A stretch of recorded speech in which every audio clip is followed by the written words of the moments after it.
नमस्कार मित्रांनो, माझं नाव सोनाक्षेत्र। आज शनिवार आहे आणि शनिवार असल्याने आमची शाळा आज दुपारची आहे।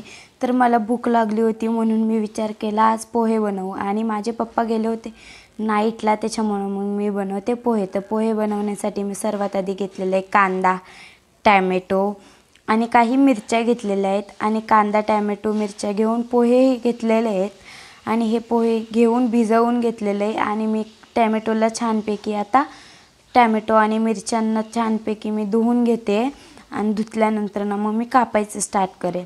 तर पहा मी धुवून घेते आहे, तुम्हाला दिसते असेल मी धुवून घेताना। तर धुवून घेते धुवून घेतल्यानंतर ना छानपैकी धुवून घेऊन मी आता टोमॅटो कापायचे स्टार्ट करत आहे। तर पहा मी टोमॅटो कापते आहे। अरे हां, तुम्हाला सांगायचंच विसरले, आज तुम्ही जर का माझ्या चॅनलला सबस्क्राईब केलं नसेल तर करून घ्या, कारण असे वेगवेगळे व्लॉग्स तुमच्याकडे येतच राहतील माझे। तर पहा मी टोमॅटो कापून घेतलेलं आहे आणि आता मी कापते आहे कांदा। तर कांदाही नीट कापून घ्यायचे छोटे छोटे। मित्रांनो, तुम्हाला छोटे छोटे येत नसेल तर मोठे मोठे कापू शकता, पण जास्तही मोठे नाही। तर मी छोटे छोटे कापून घेतले कांदा आणि मग मिरची कापते आहे मी।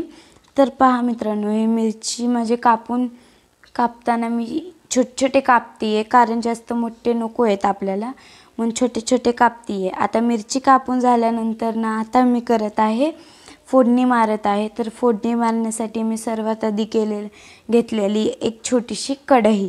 तर कढई घेतल्यानंतर ना मी गॅस चालू केलेला आहे आणि गॅसवर कढई ठेवलेली आहे आणि गॅसवर कढई ठेवल्यानंतर ना मी त्याच्यात तेल टाकून घेतलेले आणि तेल टाकल्यानंतर गरम करून त्याच्यात टाकलं मी कढीपत्ता आणि कढीपत्ता टाकल्यानंतर ना मी टोमॅटो आणि मिरची टाकून घेतलेले आणि तिन्ही मिक्स करून हलवून घेतलेले आहे। आणि ते हलवून झाल्यानंतर ना मी टाकलं माझा कांदा। तर कांदा कापल्यानंतर ना मग मी टाकली त्याच्यात मसाला।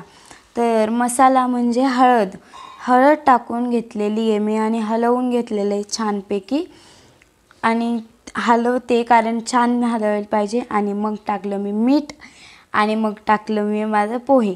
तर पोहे टाकून मी छानपैकी त्याला हलवून घेतलेलं आहे, पहा तुम्ही।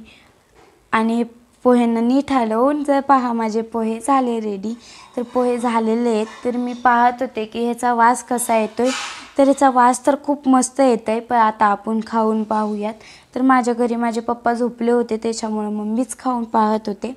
तर खाऊन पाहत होते तर खूप छान झालं होतं, फक्त मीठ कमी होतं।